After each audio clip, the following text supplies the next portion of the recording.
Hey everyone, Mark here. Today I'm going to be covering how to configure the cameras in Microsoft Flight Simulator for use with airliners. You can get away with the default camera setup when it comes to general aviation airplanes, but because an airliner's cockpit is so much bigger and the controls are all over the place, you need to customize it a little bit to make it more practical to access all of the different panels. Most of my camera setup is focused on the cockpit and how to easily access all of the panels while being able to flip the switches fairly easily, but I'm also going to show you how I access the wing views that everyone likes to have when you're flying an airliner. I do some things a little bit differently from most other camera view videos out there, especially with regards to the wing views, where I found a way to configure the bindings in Flight Sim to avoid having to manually edit some files to get the wing views working properly. This is the second video in my airliner series, and as regulars would know, I usually only cover general aviation flying here, but with the recent releases of quality airliners for Flight Sim, I figured it was time to start learning these as well.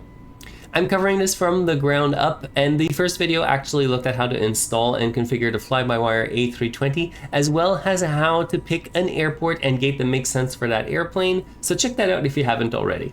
On that note, let's have a look at how to configure the cameras. I've already got the plane ready for taxi, and I will cover that in depth in a completely separate video from this one, but I wanted to share the camera setup first because I really struggled when I was just getting started to move around the cockpit and to get to all of the instruments easily. With the default camera setup, it's really not that obvious.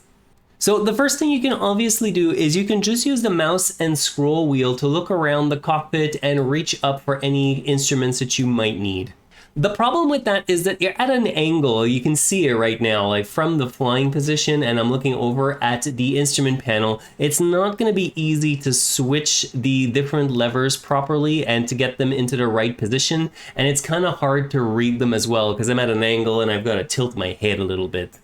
There are default instrument views programmed into the game, but they're mapped to keys that are really hard to reach, and it puts the cameras in a weird spot too. For example, if I were to trigger the overhead instrument panel view, you're going to see I'm in a perfect spot to be able to read everything on the overhead, and I can zoom in and do whatever I need to. But if I zoom out from here and I try and look down, you can see the camera's in a really weird spot. To get back to the default view from here, you've got to hit Control Space, but again, trying to do that with your keyboard is a little bit annoying, so we're going to simplify all of that. The only thing you're going to need to do this properly is a keyboard with a numpad so that you have all of your views available from one convenient location, and make sure that the numlock key is off for this. Alright, so the first thing you're going to want to do to make this work is you're going to have to reprogram the arrow keys so that they move you to the left and to the right and forwards and back. You're also going to want to override the Shift plus an arrow key to look up and look down and to look left and look right. That's going to give us everything we need to be able to get whatever camera angle we want to be able to save for one of our default views. Now it's time to program the Save and Load Custom Camera View buttons. You can have up to 10 custom cameras, and if you map those to the keys of the numpad from 0 to 9, you'll have them all easily accessible from that one spot. Then finally, you can map each numpad key plus the shift key to save a camera view, one for each camera again. And like that, you can save and load a camera all from the numpad plus the shift key. Now you're going to notice when you bind all of these keys that it's going to complain that there are other functions bound to them already. The easiest way to clear them, what I found, is to actually go into this drop down right here to select an input one, scroll all the way to the end because that's going to be your numpad keys, and select every key that you've reprogrammed for the cameras. And then all you've got to do is clear everything that's using that key. So for example, in my case, all I've got using it right here is the load and save camera. Everything else that's showing here isn't using that key. I'm not quite sure why they're appearing. They shouldn't be since they're not using that key at all. So if there was something else using either of these keys, I would just clear those bindings completely. If you don't clear the other key bindings ahead of time, you're going to be in trouble because what's going to happen when you hit one of those keys for your camera, it's actually going to do some other operation as well, which could actually not be a good thing for the airplane depending on what it's bound to. It's the number one reason people end up in trouble in Flight Sim is just double bindings.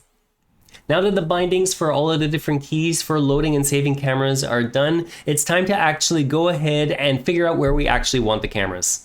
All I've got to do is move the camera wherever I want it. Let's say I want to program a view that's going to be more towards the middle of the cockpit, maybe just a little bit down so I can see all of the instrument views. So I just used my keyboard keys to move wherever I wanted. I changed the angle with the mouse. And now all I've got to do, since I already bound the key, is just hit Shift plus the number 5. And now what it's done is it's saved this position as the number 5 camera on my numpad key. So for example, if I go back to my default flying position here, and I want to go back to that view that I just saved, I press the number 5 and it brings me right there. The way I set up the views is I use the bottom row of the numpad keys, so 1, 2, and 3, to look at the lower panels. For example, number 1 is going to show me the MCDU from close up on the lower bottom part of the cockpit. The number 2 is going to give me more of a center view of that lower instrument panel there. And number 3 is going to give me basically the same view, but from the first officer's point of view. I do the same thing for the next row of numbers, so 4, 5, and 6. I'm going to use those to look at the panels on the captain's side, but just a little bit higher up. The number 5 key is the one we just programmed a few seconds ago, and number 6 gives me the same view as number 4, but on the first officer's side. And for the top row of keys, 7, 8, and 9, I use them to get a view of the overhead panel, also from the captain's, right off center, and off to the right on the first officer's side. The big difference though, like I was saying earlier with the default instrument views, is that if I suddenly just use the mouse from here, you can see I'm in a much more reasonable position with the camera. I can actually fly from here if I need to. And lastly, you'll probably have noticed I skipped the 0 key. The 0 key is what I use for my default flying position, which is a little bit more zoomed out than the default position. This is the default right now. I like to be just a little bit further back to get a better view of all of the instruments and to be able to see a little bit more out of the cockpit. That's going to cover it for cockpit views. Now let's move on to the infamous wing views. Before I move on to that though, I do want to remind you, if you get some value from this video, to please make sure to hit the like button and to consider subscribing as well. I publish a new video every 2 weeks on Microsoft Flight Simulator with tips, tricks for newcomers to the world of flight sim. Alright, so the other tutorials that I've looked at for wing views all accomplish it by editing some files on the disk drive. But that's a little bit annoying because you have to either get out of the sim and make the change and then reload it, or you have to enable dev mode to be able to just do a hot reload. Instead, what I've done is I've actually played around with the key bindings in Flight Sim to see if I could get it working, and I feel like I found a pretty reliable way to do it. It's possible that an update to the sim could break what I've done here because they may decide to change how the views work in the future, but so far that hasn't happened. I haven't specifically tested this key binding technique on Xbox, but I don't see why it wouldn't work either, assuming you've got a keyboard plugged into it, of course. Now, the key to getting these working are the camera switch buttons that are available in the controls section of the bindings. You can see I've mapped the period key on numpad to toggle the drone mode, and I've pressed the enter key, which is right next to the period on the numpad key, to the cockpit external view mode. The only other thing I've mapped, if I go under fixed camera, is I've also mapped the plus key to the next fixed camera and the minus key to the previous fixed camera. Again, I'm using the plus and minus on the numpad. It just keeps everything in that one location on the keyboard. With that done, before I get going on a flight, the first thing I do is I go into drone mode by pressing the period key. And then the next thing I do is I press the enter key, which seems to put me into fixed view mode where I can just move through all of the different views with my plus and minus key. Even though the binding says that it's supposed to be used for switching from cockpit to external, it's like when you're already in drone mode and you use that key, it seems to have a different behavior. From here, if I press the plus and minus keys, you can see I'm just moving through all of the different fixed views. I didn't have to do any config changes. It just works right out of the box. And if I want to go back and forth between the cockpit and the wing view, all I need to do is press the period key, which is going to bring me back into the cockpit.